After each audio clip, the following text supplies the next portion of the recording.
হিন্দু না, যদি ফেরাউন আসে তাকেও আমরা সাপোর্ট দেবো। দেবো কিনা বলেন? এই 17 বছর জুলুম নির্যাতন সহ্য কইরা এখন ক্ষমতায় আসার জন্য পুরা তারা পাগল হয়ে রয়েছে। তারা পাগল কিভাবে? এখন বলতেছে যে বিএনপি থেকে যদি ফেরাউনকেও যদি নমিনেশন দেওয়া হয় আমরা ফেরাউনকে জিতাই দিব।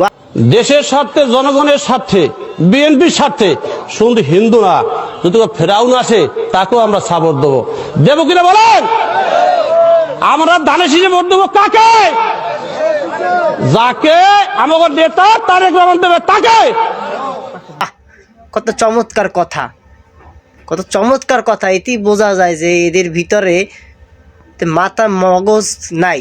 বলেন কি? মগজ নাই বললেই চলে। 17 বছর যে মাইর খেয়েছে, খাতা কম্বলের নিচে শীতকালে ঘুমাইতে পারে না, ধান খাতে পাট খাতে ঘুমান লাগছে। এরা ভুলে গেছে।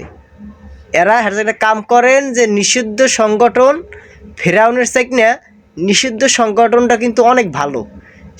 ওদেরকে আইন না নমিনেশন দেন, আপনাদের বন্ধু বানাই নেন, যেন আরও সামনে দিগত আরও 17 বছর যেন জুলুম নির্যাতনের শিকার হইতে পারেন। ধন্যবাদ।